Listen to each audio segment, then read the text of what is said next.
स्वागत है आप सभी का एसएससी स्टेनोग्राफर की इस क्लास में। स्टैटिक जीके और करंट अफेयर की क्लास को मैं कवर कर रहा हूं। रोज़ मॉर्निंग में सुबह 10 बजे आपको ये वीडियो प्रोवाइड हो जाती है। उसी कड़ी में ये आज 13वें नंबर की वीडियो है। एक महीने की जंग में आज 30 तारीख ख़त्म होने को है। अब आपके पास केवल और केवल 21 दिन बचे हैं, क्योंकि 22 तारीख से पेपर शुरू हो जाएगा। तो आज देखना ये है कि जो दिल्ली एसएससी का पेपर हुआ पुलिस का, ठीक है, उसमें क्या क्या क्वेश्चन बने थे, क्या मैंने जो इधर कुछ दिनों में डिस्कशन कराए हैं एक्स्ट्रा फैक्ट के साथ, उन सारे चीज़ों को फंसना मिला हुआ है कि नहीं मिला। बहुत सारे क्वेश्चन मिले हुए हैं, तो आइए चलते हैं, देखते हैं क्वेश्चन को। चलिए शुरुआत करते हैं आज के क्वेश्चन में। दिल्ली पुलिस का जो पेपर हुआ था नवंबर में 2020 वाला, अभी जो पेपर हुआ है 2-1 दिन पहले, ट्यूशन घर ऑफिशियल चैनल को अगर अभी तक आपने शेयर और सब्सक्राइब नहीं किया तो अपने दोस्तों में शेयर करिए और चैनल को सब्सक्राइब भी करिए। अच्छा, एक चीज़ जो मैं चर्चा करना चाह रहा हूँ आप लोगों से, इसमें ये है कि जो काफ़ी क्वेश्चन मैंने बीते दिनों में डिस्कशन किए हुए हैं 12-13 वीडियोज़ में, उससे रिलेटेड काफ़ी क्वेश्चन इस पेपर में आए हुए हैं।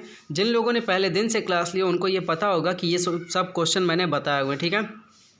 तो आइए आज देखते हैं पहला क्वेश्चन। पहला क्वेश्चन आपके सामने है कि आईपीएल का प्रथम संस्करण कौन सी टीम जीती थी। तो आपको ये बहुत ही आसानी से क्वेश्चन का आंसर क्लियर है कि पहले कौन जीता था, राजस्थान रॉयल। ये वीडियो में मैंने क्वेश्चन कवर कराया हुआ है, ठीक है। जिन लोगों ने पहले दिन से कवर किया उनको ये आंसर क्लियर है। अच्छा, इसके लिए आपको एक लाइक देना पड़ेगा, और ये जो लाइक का थंब बना है ना, ये जानिए कि क्वेश्चन ये रिपीटेड है। मतलब ये कह सकते हैं कि जो मैंने आपको एक्स्ट्रा फैक्ट के साथ बताए हैं वे सारे क्वेश्चन भी इसमें आए हुए हैं, ठीक है। अच्छा, अब आपको जानने वाली बात क्या याद रखनी है कि 2020 का जो आईपीएल हुआ है उसका संस्करण नंबर 13वां था, पहली चीज़। और दूसरा, ये जीता कौन है, मुंबई इंडियंस जीता है, ठीक है। और मोस्ट सक्सेसफुल ये भी रहा है कि मुंबई इंडियंस 5 बार ये टाइटल जीत चुका है। इस बार का उप विजेता दिल्ली कैपिटल था, ठीक है। आगे बढ़ते हैं। देखिए, दूसरा नंबर क्वेश्चन जो है ये भी मैंने आपको एक्स्ट्रा फैक्ट के साथ बताया था कि 2022 का जो कॉमनवेल्थ गेम होगा वो कहाँ होगा। तो मैंने आंसर आपको बताया था कि बर्मिंघम इंग्लैंड में होगा। ये क्वेश्चन भी कल के पेपर में पूछा गया था, तो ये भी बात आपको याद रखना है। फिर देखिए अगला, इससे तो आपका कोई मतलब नहीं होना चाहिए, लेकिन ये मतलब आपके होने चाहिए, ठीक है। 2022 का कॉमनवेल्थ गेम कहाँ होगा, बर्मिंघम इंग्लैंड में होगा। अगर कोई ये पूछे कि, छोड़िए इसको, क्वेश्चन को याद रखिए, कहाँ हुआ था, बर्मिंघम इंग्लैंड। देखिए ये क्वेश्चन भी मैंने कवर कराया था, ये क्वेश्चन भी पेपर में आया हुआ है, ठीक है। नेक्स्ट क्वेश्चन देखिए, तीसरे नंबर क्वेश्चन पे पूछा गया है कि जनगणना के अनुसार सबसे कम जनसंख्या वाला राज्य, ठीक है। तो ये क्वेश्चन जानते हैं 2011 से नहीं बदला है। सोचिए 2011 से क्वेश्चन नहीं बदला हुआ है, और अगर आप इसको पढ़े होंगे तो ये आपको याद होगा।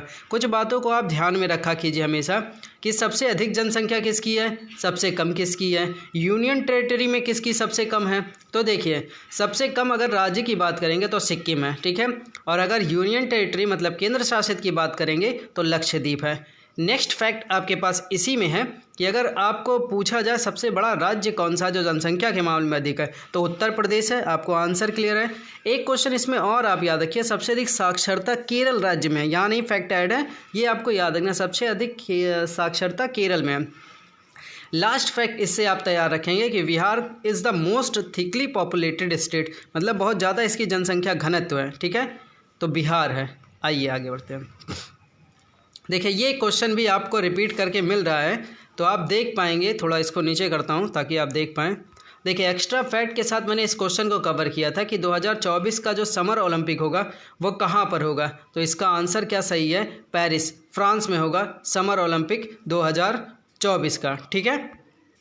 देखिए इस फैक्ट में एक चीज़ और कवर करना चाहूँगा। ये क्वेश्चन तो मैंने आपको कवर कराया था कि 2024 में जो समर ओलंपिक होगा वो कहाँ होगा, वो पेरिस फ्रांस में होगा। मैंने आपको एक क्वेश्चन और इसी में कवर कराया था कि ये जो समर ओलंपिक 2021 का, चूँकि 2020 में होना था लेकिन कोविड, यही लाइन मैंने उस वीडियो में भी बोली हुई है, चूँकि होना था 2020 में लेकिन वो क्या हुआ, कोविड की वजह से टाल दिया गया। तो अब कब होगा, 2021 में होगा। उस प्लेस को भी याद रखिए, जो 2021 में होगा वो होगा टोक्यो में। कहाँ हो गया, टोक्यो में होगा, और वो जापान में है, ठीक है। तो जापान टोक्यो में होगा अगला 2021 का। लेकिन 2024 का क्वेश्चन पूछा जो कि मैंने उस वीडियो में कवर किया था, तो इसका आंसर क्या है, पेरिस फ्रांस। तो ये भी एक क्वेश्चन आपको पढ़ाया मिल रहा है, ध्यान रखिए ये सब चीज़ें। यहाँ देखिए लिखा हुआ बहुत अच्छे से, यहाँ मैंने ऐड किया हुआ है, ठीक। 2020 का जो समर ओलंपिक होना था वो 2021 के टोक्यो जापान में होगा, याद रखिएगा ये चीज़। नेक्स्ट क्वेश्चन देखिए आपके पास है 5वां number question, Dan David prize 2019 किसे दिया गया है। तो पहली चीज़ सोचिए कि मतलब इसमें क्या पूछा गया, इसका आंसर तो क्लियर नहीं है। वैसे पहले एक चीज़ इसमें बात समझिएगा कि यहाँ जो हिंदी में लिखा है उसको देखिए। डैन डेविड जो पुरस्कार होता है वार्षिक इजरायली पुरस्कार है, ठीक है, इजराइल की तरफ से दिया जाता है, जो उत्कृष्ट उपलब्धि के लिए प्रत्येक 1 मिलियन अमेरिकी डॉलर मिलता है, ठीक है, और 3 पुरस्कार देते हैं। अब 3 पुरस्कार में क्या है कि एक जो रहता है फील्ड में पास्ट की बात करता है, प्रेजेंट की बात करता है, फ्यूचर की बात करता है, तो 3 क्षेत्रों में दिया जाता है। तो 2019 का मैंने कवर किया हुआ सारा कुछ।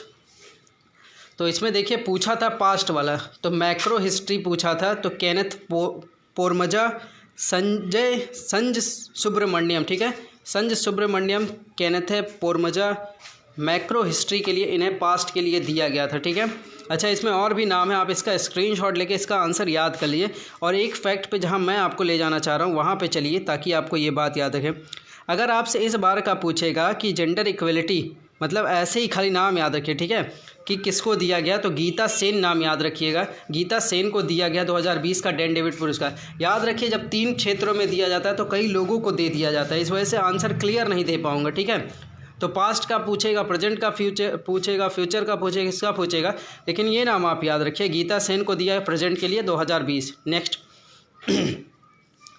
एक क्वेश्चन देखिए आपसे ये पूछा गया कि first musician ever to be awarded the Bharat Ratna. तो भारत रत्न से पहली बार कोई जो म्यूजिशियन अवार्डेड की गई हैं वो कौन है। देखिए इनका नाम क्या है, मदुरई की हैं, ठीक है, इनका नाम मदुरई की हैं षडमुख वड्यू सुब्बुलक्ष्मी। नाम देखिए कितना अजीब सा रहता है ना, याद हो जाएगा, फिर भी अजीब नहीं, मतलब इस सम्मान की बात है, ठीक है। षडमुख वड्यू सुब्बुलक्ष्मी ये है कहाँ की, मदुरई की हैं, ठीक है। यहाँ देखिए लिखा है Indian Carnatic singer from Madurai Tamil Nadu. अच्छा, अगर आप बात करेंगे तो पहली बार भारत रत्न किस सिंगर को दिया गया था, तो यहाँ पे आंसर है 2001 में दिया गया था भारत रत्न लता मंगेशकर। आपसे ये पूछ सकता है इस क्वेश्चन में कि लता मंगेशकर को भारत रत्न कब मिला, तो 2001 में। अगर पूछा पहली म्यूजिशियन कौन है जिसे दिया गया, ठीक है, तो इनका नाम याद रखिए, मदुरई से हैं षडमुख वड्यू सुब्बुलक्ष्मी। आगे बढ़ते हैं। देखिए कल के पेपर में, मतलब कि 28 तारीख के पेपर में ये पूछा गया है कि भारत का फॉरेन एक्सचेंज रिजर्व लगभग 400 बिलियन डॉलर के पार कब पहुंच गया था। तो इसका आंसर देखिए 2018 में, 2020 में 500 बिलियन डॉलर। और सबसे ज़्यादा जो FDI आता है, इसको आप ध्यान रखिएगा, सबसे ज़्यादा जो FDI आता है वो आता है सिंगापुर से, ठीक है। क्वेश्चन आपसे पूछा गया है। आइए देखते हैं नेक्स्ट क्वेश्चन। देखिए साइंस से एक क्वेश्चन आपको देखने को मिल रहा है कि ऊर्जा का SI मात्रक पूछा, SI क्या है, यूनिट क्या है, ठीक है। तो ऊर्जा का यूनिट क्या है, जूल है। अच्छा, एक बात और देखिए, ये लाइन बहुत इंपॉर्टेंट आपके लिए होने जा रहा है कि 1 कैलोरी बराबर 4.18 जूल, ठीक है। ये क्वेश्चन में पूछा जाता है, तो ये फैक्ट आप जरूर याद रखें, ठीक है। आगे बढ़ेंगे। देखिए 9 नंबर क्वेश्चन मैंने कवर किया और ये भी क्वेश्चन आपसे पूछा गया और ये भी मैंने चर्चा किया हुआ है, ठीक है। तो ये चर्चा कहाँ से किया गया, एक चीज़ और मेरी बात सुनिए, मैंने कुछ लोगों को हिस्ट्री की टॉपिक बताई है कि कौन कौन सी टॉपिक आप लास्ट मोमेंट में पढ़ लीजिए। अब मैं आपको इस पेपर में दिखाने जा रहा हूँ कि हिस्ट्री की जिन टॉपिकों की मैंने चर्चा की है, बहुत सारे क्वेश्चन उस टॉपिक से छू के निकले हुए हैं, वहीं से क्वेश्चन निकले हुए हैं।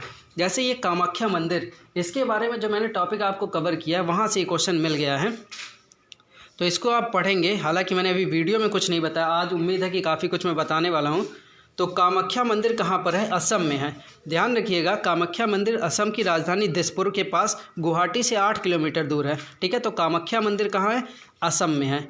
नेक्स्ट क्वेश्चन देखिए जो मैंने कवर किया हुआ है, ये भी क्वेश्चन देखिए रिपीटेड कह रहा हूँ, सॉरी, ये जो मैंने इंपॉर्टेंट फैक्ट में बताया था ये क्वेश्चन इसका आ गया। GST भारत में कब लागू हुआ, तो 1 जुलाई 2017 को लागू हुआ। और आपको पता है GST डे भी 1 जुलाई को मनाया जाता है। और आज जानने वाली अच्छी बात, 11वां नंबर क्वेश्चन, जो मैंने पुस्तक आपको कुछ ही चुनिंदा पुस्तक जो लिखवाए हैं उन्हीं में से एक क्वेश्चन ये देखिए, overdraft saving the Indian saver पुस्तक किसने लिखा, तो उर्जित पटेल ने लिखा है। ये क्वेश्चन मैंने लिखवाया है कि नहीं, सारा कुछ बताया कि नहीं, आप कमेंट करके बताइए, ठीक है।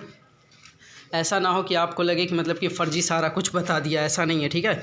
सारे क्वेश्चन अथेंटिक हैं और एक तो दिल्ली पुलिस में पेपर आए हैं और सबसे बड़ा अथेंटिकेशन ये है कि सारी वीडियोज़ मेरी पड़ी हुई हैं, आप चेक करके देख सकते हैं। क्या ये सारे क्वेश्चन मैंने नहीं बताए, सब बताया हूँ, ठीक है। तो अब देखते हैं ये क्वेश्चन एक नया आपके सामने, कलमकारी पेंटिंग किस राज्य की है, ठीक है। तो कलमकारी पेंटिंग किस राज्य की है, वो आंध्र प्रदेश और तेलंगाना की है, ठीक है। तो कलमकारी एक हस्तकला का प्रकार है जिसमें हाथ में सूती कपड़े पर रंगीन ब्लॉक, ठीक है, से छाप बनाई जाती है, ठीक है। ये क्वेश्चन पूछा गया है। अब देखिए एक क्वेश्चन और जो मैंने आपको एक एक्स्ट्रा फैक्ट के साथ दिया था और यही क्वेश्चन पूछ भी लिया, हूबहू क्वेश्चन पूछा है। मैंने आपको जो बताया था तो आपसे ये पूछा गया था क्वेश्चन में कि अफ़गानिस्तान की सीमा सबसे छोटी है और कितने किलोमीटर मतलब फैली हुई, 106 किलोमीटर फैली हुई है। मैंने आपको एक एक्स्ट्रा फैक्ट दिया था कि इंडिया की किस देश के साथ सबसे लंबी सीमा साझा होती है। तो ये क्वेश्चन मैंने आपको कवर किया था, ठीक है।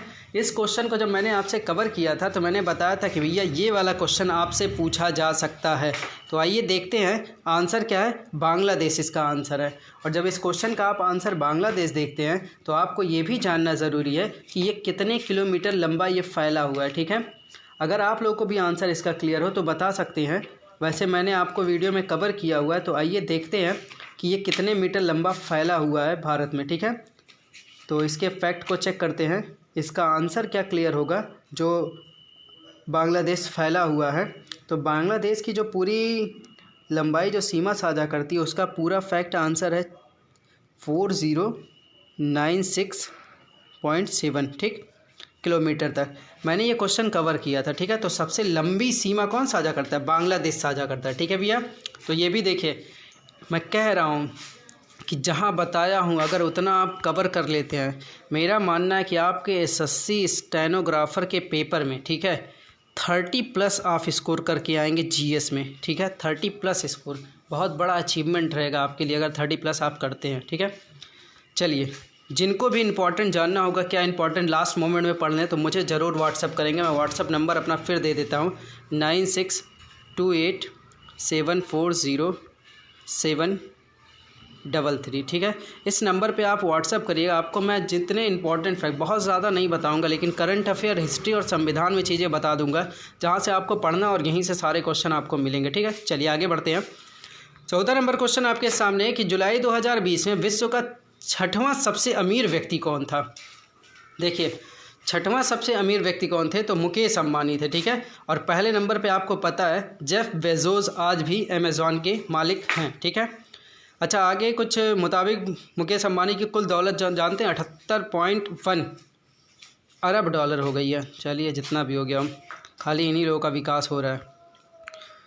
15 नंबर क्वेश्चन में देखिए पूछा गया क्वेश्चन है कि प्रधानमंत्री सुरक्षा बीमा योजना के तहत कितने रुपए तक का बीमा कवर किया जाता है, ठीक है।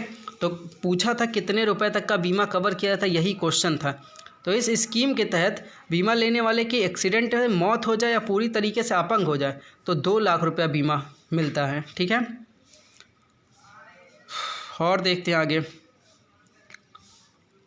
नेक्स्ट क्वेश्चन कुछ, हाँ यहाँ पे देखिए 16 नंबर क्वेश्चन आपके पास है। आपसे मैंने कहा है कि जो हिस्ट्री के टॉपिक पर मैंने आपको टिक लगवाया है, आप लोग ज़रूर कांटेक्ट करिएगा। कुछ लोगों ने कांटेक्ट किया था, उन लोगों को मैंने बताया है। तो मैंने बताया था अकबर की एक टॉपिक, तो देखिए वो क्वेश्चन वहीं से आया है ना। मैंने कहा था कि क्वेश्चन मिलेंगे ही मिलेंगे और मिल रहे हैं और स्टेनो में भी फंसेंगे। आइए देखते हैं क्वेश्चन, दीन इलाही धर्म के संस्थापक कौन है, तो मुग़ल एम्पायर अकबर, ठीक है। नेक्स्ट देखते हैं। नेक्स्ट क्वेश्चन देखिए आपका साइंस से पूछा गया था। 17 नंबर क्वेश्चन आपके सामने है कि शरीर में सोडियम की कमी होने का क्या प्रभाव पड़ता है, तो ब्लड प्रेशर की स्तर जो होती है तेज़ी से कम होता रहता है, ठीक है। तो सोडियम एक ज़रूरी इलेक्ट्रोलाइट है जिसका काम कोशिकाओं में पानी की मात्रा को नियंत्रित करता है, ठीक है। सोडियम ही हमारे शरीर में ब्लड प्रेशर नियंत्रित करने का काम करता है, लेकिन जब खून में सोडियम की कमी हो जाती है तो इसे हाइपोनेट्रीमिया, ठीक है, हाइपोनेट्रीमिया कहते हैं। याद रखिएगा, ब्लड प्रेशर के स्तर को तेज़ी से कम करता है। नेक्स्ट क्वेश्चन 18 नंबर क्वेश्चन आपके पास है कि 22 जून 1897 को रैंड को गोली मारकर हत्या करने के कारण किन को फांसी दी गई थी, तो चापेकर बंधु थे, दामोदर हरि चापेकर, बालकृष्ण वासुदेव, ठीक है, बालकृष्ण वासुदेव चापेकर, ठीक है। क्या नाम है, दामोदर बालकृष्ण वासुदेव, संयुक्त रूप से कहा जाता है इन्हें, ठीक है, चापेकर बंधु। ठीक, रैंड एक ऐसा अफसर था जिसने पुणे के प्लेग पीड़ितों को राहत देने के बजाय उनका अपमान किया था। आइए देखिए एक क्वेश्चन और जो मैंने चर्चा किया था और वो क्वेश्चन भी पेपर में पूछा गया। तो ट्यूशन घर ऑफिशियल चैनल एक एथेंटिक चैनल जो आपको पेपर तो एनालिसिस कराता ही कराता है, साथ ही साथ अपने एक्स्ट्रा फैक्टों के साथ पेपर के क्वेश्चन को भी फंसाता है। और बहुत बड़ी अचीवमेंट होती है कि आपके 13 वीडियो में जितना भी मैंने आज तक पेपर में मतलब बताया होता है, हर पेपर में कुछ 10, 5, 8 कोई सा भी पेपर हो जाए सब में फंस रहा है। तो ये आपके लिए बड़ी अच्छी बात है और इस चैनल को ज़्यादा से ज़्यादा लोगों तक शेयर करिए ताकि उनका भी कुछ अच्छा हो सके। अगर मेरी थ्रू कुछ भी अच्छा हो सकता है तो मुझे बड़ा अच्छा लगेगा। पूछा क्या है, 2020 की जो ऑस्ट्रेलिया ओपन हुई है वुमेन्स सिंगल्स कौन विजेता बना है, मैंने बताया था इस क्वेश्चन के बारे में भी। तो नाम क्या बताया था, सोफिया कैनिन। ठीक है, नाम क्या बताया था इनका, सोफिया कैनिन। ये यूनाइटेड स्टेट्स मतलब अमेरिका से हैं और मेंस वाले में जो जीते थे वो नोवाक जोकोविच जीते थे। मैंने इसका आंसर आपको क्लियर करके दिया है कि नोवाक जोकोविच सिंगल्स मेंस में जीते थे और जब महिला की बात होगी तो सोफिया कैनिन। आइए देखते हैं क्वेश्चन और, ताकि आपकी बातें सही हो कि गांधी जी ने दांडी यात्रा कहाँ से शुरू की थी। देख लीजिए मैंने जहाँ टॉपिक पे टिक लगवाया ना उसी जगह से ये क्वेश्चन है। ये ऐतिहासिक सत्याग्रह कार्यक्रम गांधी जी समेत 78 लोगों के द्वारा साबरमती आश्रम, ये बात याद रखना, अहमदाबाद के गुजरात से लेकर समुद्री तट दांडी तक पैदल चलकर 6 अप्रैल 1930 को नमक हाथ में लेकर नमक विरोधी कानून को भंग किया। ठीक है, आपसे पूछा जाए कि दांडी यात्रा कब शुरू हुआ तो 12 मार्च 1930 को दांडी यात्रा शुरू हुआ था। आइए आगे बढ़ते हैं। नेक्स्ट क्वेश्चन देखिए, फिर वहीं से क्वेश्चन पूछा जहां मैंने टिक लगवाया है। 13 अप्रैल 1919 को जलियांवाला बाग हत्या, यहाँ मैंने क्यों नहीं थंबनेल लाइक वाला सिंबल बनाया, क्योंकि ये मैंने अभी तक वीडियो में नहीं कवर किया है, बट मैंने जो कुछ लोगों को इंपॉर्टेंट बताया है ये क्वेश्चन उनको जरूर, और वो लोग अगर वीडियो देख रहे हो, अगर उन लोगों ने इस टॉपिक को कवर कर लिया तो ज़रूर कमेंट करेंगे। ठीक है, तो 13 अप्रैल 1919 को जलियांवाला बाग हत्याकांड कहाँ पर हुआ था, तो अमृतसर पंजाब में हुआ था। रॉलेट एक्ट के विरोध करने के लिए एक सभा हो रही थी। ठीक है, जिसमें जनरल डायर ने नामक एक अंग्रेज ऑफिसर के अकारण उस सभा में उपस्थित भीड़ पर गोलियां चलवा दी थी। ठीक है, 22 नंबर क्वेश्चन कवर करेंगे। पेपर में पूछा गया एप स्टार 6D उपग्रह किस देश ने लॉन्च किया, तो आप उम्मीद कर सकते हैं कौन लॉन्च किया है, करना ही पड़ेगा उम्मीद, क्योंकि सारे देश की अर्थव्यवस्था तो चौपट और अपना चाइना सबसे आगे। हाँ देखिएगा 6D, ये 6D लिखा है। ठीक है, वर्ष 2020 में चीन द्वारा लॉन्च किया गया 18वां रॉकेट है। ठीक है, और चीन ने जुलाई 2020 में अपने ची चोंग सैटेलाइट, देख लीजिए क्या लिखा हुआ है, लॉन्च सेंटर से लॉन्ग मार्च 3B कैरियर रॉकेट के जरिए एप स्टार 5D दूरसंचार उपग्रह का सफलतापूर्वक, तो लॉन्ग मार्च 3 ये बारे में आपने चर्चा सुना होगा जुलाई में, और फिर देखिए ये भी लॉन्च कर दिया। आगे देखते हैं, उपग्रह का लक्ष्य लगभग 50 गीगाबाइट सेकंड की क्षमता वाली हाई स्पीड कम्युनिकेशन प्रदान करना है। अच्छी बात है, आगे बढ़ते हैं। ये भी देखिए एक फैक्ट, गुरुमुखी लिपि की रचना किसने की है, ये भी मैंने बताया है और ये भी क्वेश्चन आ गया है, गुरु अंगद। इस पर भी मैंने आपको सिख वाला टॉपिक टिक कराया था और गुरु अंगद पे मैंने टिक किया है, ये आपके लिए बहुत इंपॉर्टेंट है, इनसे क्वेश्चन मिलता रहता है हमेशा पेपर में। आगे बढ़ते हैं, गुरु अंगद सिंह सिख धर्म के दूसरे गुरु हैं, ये भी बात याद रखिए, गुरु अंगद जो हैं सिख धर्म के दूसरे गुरु हैं। गुरु अंगद ने गुरु नानक की रचनाओं का संकलन किया, उन्होंने गुरुमुखी लिपि में इसका विकास किया था। आगे बढ़ेंगे, क्वेश्चन आपसे पूछा गया साइंस से कि वाष्पोत्सर्जन में पौधे का कौन सा हिस्सा भाग लेता है, तो पत्तियां भाग लेती हैं। आगे इसी में है, रंध्र मुख्यतः पत्तियों पर पाए जाते हैं। ठीक है, रंध्र में जल वाष्प विसरण द्वारा वायुमंडल में चली जाती हैं, लगभग 90% वाष्पोत्सर्जन रंध्रों के द्वारा होता है। ठीक है, पौधे मृदा से जल एक खनिज पदार्थ निरंतर अवशोषण करते रहते हैं। पौधे अवशोषित जल का लगभग 1% अपने जैविक क्रियाओं को प्रयोग करते हैं। चलिए इसको आगे बढ़ाते हैं, याद रखने वाली बात, पत्तियों से लेते हैं ऑक्सीजन। ठीक है, नेक्स्ट क्वेश्चन आपसे पूछा गया कि कौन सी बौद्ध संगति के बाद, आइए देखते हैं। नेक्स्ट क्वेश्चन है, कौन सी बौद्ध संगति के बाद हीनयान और महायान का गठन हुआ, तो इसका आंसर याद रखिए, चतुर्थ बौद्ध संगति थी कश्मीर के कुंडल वन में। तो प्रथम बौद्ध धर्म की 2 शाखाएं थी, हीनयान निम्न वर्ग था, महायान उच्च वर्ग था, और संप्रदाय श्रीलंका, वर्मा, जामा आदि तक फैला हुआ। ठीक है, याद रखने वाली बात कि ये महागठन जो महायान और हीनयान का गठन हुआ था वो चतुर्थ बौद्ध संगीति में। 26 नंबर क्वेश्चन बात करेंगे। देखिए 26 नंबर क्वेश्चन आपके पास है एंथ्रॉक्स वैक्सीन्स, ठीक है, के आविष्कारक कौन थे? तो लुईस पास्चर थे। ठीक है, human anthrax vaccine were developed by the Soviet Union in the late 1930s and in the US and UK in the 1950s। तो नाम इनका याद रखिए, लुईस पास्चर ने एंथ्रैक्स वैक्सीन की खोज की थी, आविष्कार किया था। 27 नंबर क्वेश्चन आपके पास है शोभा नायडू। ठीक है, शोभा नायडू किस नृत्य से संबंधित है? तो ये क्वेश्चन पूछा गया था, मैंने बोला है नृत्य और डांस वगैरह बहुत पूछा जा रहा है, हर पेपर में ये क्वेश्चन जरूर आ रहा है। तो देखिए इनका आंसर है कुचिपुड़ी, आंध्र प्रदेश की नृत्यांगना है। ठीक है, शोभना नारायण इंडियन कथक डांसर है, तो नाम याद रखिएगा।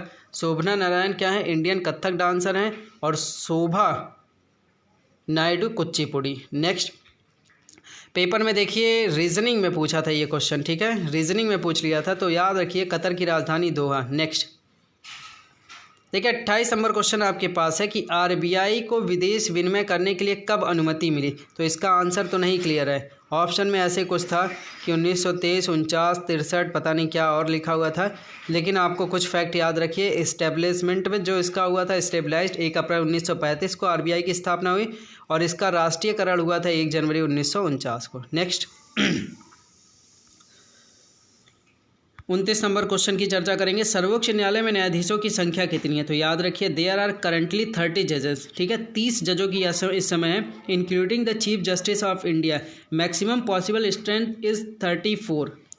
34 मैक्सिमम हो सकते हैं। अगर इस वक्त की बात करेंगे कितनी है, तो 30 जजों की संख्या इंक्लूड करके चीफ जस्टिस ऑफ इंडिया को।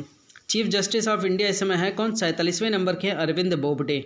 ठीक है, नेक्स्ट देखिए ये क्वेश्चन भी मैंने कवर कराया था, इसमें मैंने टिक नहीं लगाया, तो मैं यहाँ पे खुद थंबनेल बना देता हूँ, आप जरूर चेक करके बताइए क्या मैंने ये बताया। बिल्कुल बताया। ठीक है, सबसे ज़्यादा राज्यसभा सीटें कितनी हैं, किसकी हैं? तो आपको पता है उत्तर प्रदेश की सबसे ज़्यादा राज्यसभा सीटें हैं।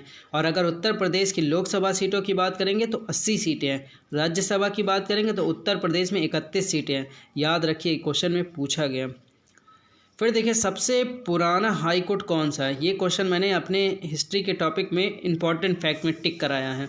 तो इसका आंसर क्या है? Calcutta high court in the oldest high court in India established on 2 जुलाई 1862। तो ये क्वेश्चन मैंने कवर कराया, जब मैंने टिक लगवाया तो वहाँ पे क्वेश्चन हिस्ट्री में मिलेगा आपको वायसराय के रूप में। ठीक है, नेक्स्ट देखिए आपसे पूछा गया कि उपराष्ट्रपति राज्यसभा का क्या होता है? तो पदेन सभापति होता है। सिंपल सा आंसर। अभी तक अगर आपने ट्यूशन घर ऑफिशियल चैनल को शेयर नहीं किया तो ज़रूर शेयर करें और लोगों तक पहुंचाएं। तो अनुच्छेद 64 और 89 या उपबंध करें हैं कि भारत का उपराष्ट्रपति राज्यसभा का पदेन सभापति होगा, अन्य कोई लाभ के पद पे नहीं होना। देखिए संविधान के अनुच्छेद 63 में उपबंध है कि भारत का एक उपराष्ट्रपति होगा, तो ये अनुच्छेद याद लिखिए। ठीक है, 63 नंबर के अनुच्छेद में कहता है कि भारत का एक उपराष्ट्रपति होगा। ये देखिए ये भी क्वेश्चन मैंने आपको बताया, तो ये भी क्वेश्चन आप ध्यान रखेंगे। मैंने ये क्वेश्चन मैंने अपनी वीडियो में कवर किया है, तो इसको याद करिए। ये भी देखिए फंसा हुआ क्वेश्चन है। बनारस हिंदू यूनिवर्सिटी की स्थापना किसने की है? तो मदन मोहन मालवीय ने की है। ठीक है, ईयर याद रखिए 1916 में। और मैंने इसके साथ आपको ऐड किया था कि जब एक बार कौन सा डेट था, शायद 4 फरवरी का डेट था। तो 1916 में 4 फरवरी को Gandhi ji was invited to speak at the laying of the announcement, मतलब भाषण देने के लिए। क्वेश्चन पूछा था ना कल परसों के पेपर में, जो मैंने वीडियो में कवर किया कि गांधी जी VHU में कब गए थे भाषण देने के लिए, तो ये वही समय था। तो उसी समय मैंने मदन मोहन मालवीय जी का नाम लिया था कि इन्होंने बनारस हिंदू यूनिवर्सिटी की स्थापना की थी। और एक फैक्ट आपसे मैंने बोला है कि 1916 में इस बनारस हिंदू विश्वविद्यालय का गठन हुआ था, इस्टेब्लिश किया गया था। नेक्स्ट देखिए मैंने कभी ना कभी इस क्वेश्चन की चर्चा की है आप लोगों से, किस राज्य का प्रति व्यक्ति आय सबसे अधिक है? गोवा। मेरी पुरानी वीडियो में जाके कवर करिएगा, जब मैंने जब ये वाला नहीं कवर करता था 1 से 13 नंबर की सीरीज़ में, उसमें कुछ मैं खुद ही आके स्क्रीन पे पढ़ाया हूँ। वहाँ पे ये क्वेश्चन मैंने बोला है कि Goa is the highest per capita income state in India. याद रखिए सबसे अधिक प्रति व्यक्ति आय किसकी है? गोवा की है। ठीक है, आइए, और दिल्ली का दूसरे नंबर पे है। अब देखिए ये क्वेश्चन किसको नहीं याद हो गया होगा। ये क्वेश्चन मैंने कवर तो नहीं किया, लेकिन क्वेश्चन तो सबको याद हो गया कि प्लेइंग इट माई वे किसकी आत्मकथा है, तो सचिन तेंदुलकर की है। ठीक है, बुक बाय बोरिया मजूमदार एंड सचिन तेंदुलकर, तो किसकी ये बुक है, किसकी आत्मकथा है, सचिन तेंदुलकर की। 36 नंबर क्वेश्चन देखिए, आपसे ये पूछा गया है कि जलभृत क्या होता है, तो इसको सुन लीजिए। धरातल की सतह के नीचे चट्टानों का एक ऐसा संस्तर हुआ है जहाँ भूजल एकत्रित होता है और मनुष्य द्वारा नलकूपों से निकालने योग्य अनुकूल दशाओं में होता है, तो यही होता है। इसका पूरा लिखा होगा डिटेल में। देखिए, एक क्वेश्चन आपसे ये पूछा गया कि फूलों की घाटी कहाँ स्थित है, ये मैंने आपको बताया है। ये भी देखिए क्वेश्चन, तो मैं आपको बस ये बताना चाह रहा हूँ कि भैया जो मैं वीडियो कवर कर रहा हूँ, ठीक है, वो सच में बहुत ज़्यादा इंपॉर्टेंट है। उनको देखिए, उनसे आइडिया लीजिए और उसको भी याद करिए। ठीक है, काफ़ी कुछ आपका हेल्पफुल होने वाला है। तो फूलों की घाटी कहाँ, उत्तराखंड में। ठीक है, फिर एक क्वेश्चन आपसे पूछा गया, राज्यसभा विशेष बहुमत द्वारा राज्य सूची के किसी विषय पर लोकसभा को 1 वर्ष के लिए एक कानून बनाने की अधिकृत कर सकती है, यह अनुच्छेद किसमें, तो यह अनुच्छेद है 249 में। अनुच्छेद वगैरह जरूर तैयार करें। 39 नंबर क्वेश्चन देखिए, आपसे पूछा गया कि ओसुदू लेक या ऑस्टेरी लेक, ठीक है, ये कहाँ है, तो ये पुदुचेरी में है। याद रखिए, ये पूछा गया क्वेश्चन है। 40 नंबर क्वेश्चन की बात करेंगे। 40 नंबर क्वेश्चन में देखिए पूछा गया है, ये नहीं, 40 number question, father of modern chemistry, तो आधुनिक रसायन के पिता कौन है, तो एंटोनियो लेवेजियर नाम एक रहता है, तो ये इनका नाम आपको याद होगा, एंटोनियो लेवेजियर। ठीक, ये हैं। और फिजिक्स के फादर की बात करेगा तो अल्बर्ट आइंस्टीन। ठीक है, 41 नंबर क्वेश्चन आपसे पूछा गया है कि धनगर डांस, ठीक है, धनगर डांस किस राज्य में प्रचलित है, तो ये राज्य है गोवा। गोवा में ये डांस बहुत प्रचलित है। नेक्स्ट एक पूछा ये है, देखिए, नाच खेल इससे संबंधित खिलाड़ी और नृत्य जो करती हैं इनका नाम पूछा जा रहा है। देखिए, चम मास्क डांस, ठीक है, चम मास्क डांस किस राज्य से संबंधित है, सिक्किम और लद्दाख से संबंधित है। ठीक है, आइए इसके बारे में कुछ जान लेते हैं, है क्या ये चीज़। आज की वीडियो थोड़ी लंबी है क्योंकि उसके साथ काफ़ी डिटेलिंग आपके पास जा रही है। ठीक है, तो तिब्बती बौद्ध धर्म को कुछ संप्रदाय तथा बौद्ध उत्सव से संबंधित नृत्य जिसमें मुखौटे व वस्त्रों का प्रयोग होता है, वही ये है। ठीक है, 43 नंबर क्वेश्चन देखिए, मौर्य काल से क्वेश्चन पूछा गया है, तो ये मैंने तो कवर नहीं करा, ना ही इंपॉर्टेंट लगवाया। ठीक है, तो मौर्य प्रशासन में टैक्स वसूलने को क्या कहा जाता था, समहर्ता कहा जाता था। ठीक, जनपदीय कार्यों में सहायता करने के लिए समहर्ता अधीन शुल्क अध्यक्ष व्यापार संबंधी करों को एकत्रित करने वाले थे। ठीक है, तो याद रखिएगा, समहर्ता कहा जाता था। ये क्वेश्चन देखिए, मैंने अपने जो यहाँ पे ऑफलाइन क्लासेस हैं वहाँ टिक लगवाया है, ई बाइक को हाल ही में अगस्त 2020 में इसका ब्रांड एम्बेसडर किसे है, तो हरभजन सिंह को इसका ब्रांड एम्बेसडर बनाया गया। ठीक है, तो ये क्वेश्चन आप याद रखेंगे। और देखिए, कुछ चीज़ों के एम्बेसडर का नाम मैं बता दूं ताकि आपको आने वाले दिनों में कुछ हेल्पफुल रहे। अगर बात करेगा, यहाँ देखिए, इंडिया हैज़ एसर, ठीक है, अगर पूछेगा एसर का ब्रांड एम्बेसडर किसे नियुक्त किया गया, तो सोनू सूद को सोनू सूद को नियुक्त किया गया एसर का। ठीक है, आमिर खान सीएट टायर के हैं, जो स्ट्रेटजी सीएट टायर वाला जो आईपीएल में देता नहीं है, स्ट्रेटजी टाइम आउट, तो सीएट टायर के आमिर खान हैं और सोनू सूद हैं एसर के। सचिन तेंदुलकर है पेटीएम फर्स्ट गेम्स ब्रांड, तो सचिन तेंदुलकर का मत याद किया, बाकी वो याद कर लिए। अभी देखिए, क्वेश्चन ये है कि इंग्लैंड के किस स्पोर्ट्स के खिलाड़ी डेविड जॉन कैपल, जिनकी हाल ही में मृत्यु हो गई है, 2 सितंबर को मृत्यु हुई है, वो किससे संबंधित हैं, तो क्रिकेट से संबंधित है। ठीक है, देखिए, निधन वगैरह से क्वेश्चन पूछता है। अच्छा, एक क्वेश्चन और आपको मिल गया, फंस गया ये क्वेश्चन, ये भी मैंने देखिए इसमें बस लाइक वाला सिंबल नहीं बनाया हुआ, बाकी मैंने आपको बोला था कि आरटीजीएस का फुल फॉर्म पूछता है भैया, और पूछने का तरीका भी मैंने आपको बताया था कि अब क्या पूछता है, इसमें टी का मतलब क्या है। तो देखिए, टी का फुल फॉर्म पूछा है, तो रियल टाइम ग्रॉस सेटलमेंट, तो टी का मतलब हो गया टाइम। क्या हो गया टी का मतलब, टाइम। वीडियो को ज़रूर शेयर करिए। 2 और ऐड किया हूँ, 3 ऐड 4 ऐड हुआ है, तो चारों देख लीजिए एक बार। चारों में जानते हैं 1 2 2 पूछ लिया है। नेफ्ट का पूछा जा चुका है, नेशनल इलेक्ट्रॉनिक फंड्स ट्रांसफ़र पूछा जा चुका है, इसको तैयार करिए। आईएमपीएस का इमीडिएट पेमेंट सर्विस, स्विफ्ट का देख लिए। Society for world wide inter bank financial telecommunication, इसको भले ना याद किए लेकिन इसको आईएमपीएस को याद किया। और ये भी पूछा जा चुका आईएफएससी का, इंडियन फाइनेंशियल सिस्टम कोड, ज़रूर याद करिए। ठीक है, अब 47वें नंबर क्वेश्चन की बात करें। पुर्तगालियों के बॉम्बे पर कब ब्रिटेन को गिफ्ट के रूप में दे दिया? ये भी मैंने टिक लगवाया अपने हिस्ट्री के टॉपिक में, ज़रूर इसको पढ़िएगा, क्वेश्चन सब इंपॉर्टेंट है। Portugal gifted Bombay to Britain in 1661, ठीक है, 1661 में पुर्तगाल ने उनको बॉम्बे को गिफ्ट कर दिया था। फिर देखिए ये भी मैंने टिक लगवाया है इस टॉपिक पे भी।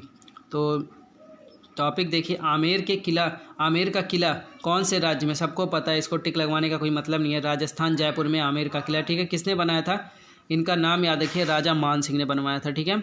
आगे 48 नंबर क्वेश्चन देखिए मैंने कवर किया और ये क्वेश्चन इसमें पूछ लिया है। पूछा क्या है? सितंबर 2020 तक मुख्य चुनाव आयुक्त कौन है? तो इनका आंसर क्या है? सुनील अरोड़ा जी हैं, ठीक है, मुख्य चुनाव आयुक्त, ठीक। नेक्स्ट देखिए ये भी क्वेश्चन मैंने आपसे पूछा था और मैंने ये फैक्ट कवर किया है। देख रहे हैं सारा का सारा क्वेश्चन फंस जा रहा है और आप अब अच्छे से नहीं पढ़ेंगे तो फिर ये आपकी गलती रहेगी, ठीक है। बात यही होगी ना कि समय रहते हुए आपको समझाया जा रहा था कि बाबू ये चीज़ देख लेना, ये चीज़ देख लेना, और अगर पेपर में ये सब चीज़ें मिल गई और आपने नहीं पढ़ा होगा तो सोचिए कितना बुरा है, अच्छा नहीं है ना ये। तो देखिए नीति आयोग में नीति की फुल फॉर्म क्या है? तो national institution for transforming India. आपको पता है 1 जनवरी 2015 में इसकी स्थापना की गई। नरेंद्र मोदी इसके चेयरपर्सन है, अध्यक्ष है। राजीव कुमार इसके वाइस चेयरपर्सन है और अमिताभ कांत इसके CEO हैं, ठीक है। ट्यूशन घर ऑफिशियल चैनल को अगर अभी तक आपने शेयर नहीं किया तो ज़रूर शेयर करेंगे। नेक्स्ट क्वेश्चन देखिए आपसे पूछा गया है कि SNTP का फुल फॉर्म क्या है? तो ये मैंने अभी तक कवर नहीं किया, लेकिन देखिए तो याद रखिए सिंपल नेटवर्क टाइम प्रोटोकॉल, ठीक है, टाइम प्रोटोकॉल। नेक्स्ट देखिए 50, 51 और 52 नंबर क्वेश्चन एक्स्ट्रा में आ गया, लेकिन याद रखिए अनुवांशिकी के जनक किसे बोला जाता है? ग्रेगर जॉन मेंडल को। मटर के पौधे पर परीक्षण किया। नेक्स्ट और लास्ट क्वेश्चन, निज़ामुद्दीन औलिया के दरगाह कहाँ पर है? तो निज़ामुद्दीन औलिया का दरगाह जो है नई दिल्ली में स्थित। हजरत निज़ामुद्दीन औलिया का मकबरा सूफ़ी काल की एक पवित्र दरगाह है, ठीक है। आज जो आपको वीडियो मिलने वाली है इसमें निज़ामुद्दीन औलिया का मैंने चर्चा किया है, ठीक है। इसमें निज़ामुद्दीन औलिया ने ही कहा था, जब उस वक्त मोहम्मद बिन तुगलक जब जा रहा था तो उसने कहा कि भैया जल्दी से दिल्ली खाली कर दो, ठीक है। उनसे कहा गया कि दिल्ली खाली कर दीजिए, तो उन्होंने क्या कहा निज़ामुद्दीन औलिया ने कि भाई अभी दिल्ली बहुत दूर है, इसीलिए हम लोग बोलते रहते हैं ना दिल्ली अभी दूर है, तो इन्होंने ही बोला था, तो दिल्ली में ही है, ठीक। चलिए आज की वीडियो यहीं पे स्टॉप होगी। अगर आप लोगों ने अभी तक ट्यूशन घर ऑफिशियल चैनल को शेयर नहीं किया तो प्लीज़ शेयर करें। बस कुछ ही इंतज़ार बचे हुए हैं, मतलब अभी मुझे कम से कम 300 सब्सक्राइबर चाहिए ताकि मैं आप तक लाइव आके एकदम फ्रंट में आके आपके क्वेश्चनों का जवाब दे सकूं, ठीक है। तो आप लोग ज़्यादा से ज़्यादा इसको शेयर करिए ताकि काफ़ी अच्छा लगे मुझे। 300 सब्सक्राइबर की नीड है, जिससे मैं आपके सामने लाइव आके सामने बात करूंगा और आप क्वेश्चन का जवाब देंगे, मैं सामने आपसे बात भी करता रहूँगा, ठीक है। तो चलिए देखते हैं आज कितने लोग इसका प्रयास करते हैं, और जल्द से जल्द मैंने 5 तारीख टारगेट रखा है कि 5 दिसंबर तक मुझे 300 सब्सक्राइबर आ जाएंगे। तो चलिए देखते हैं कौन इसमें मेरी मदद करता है। Thank you.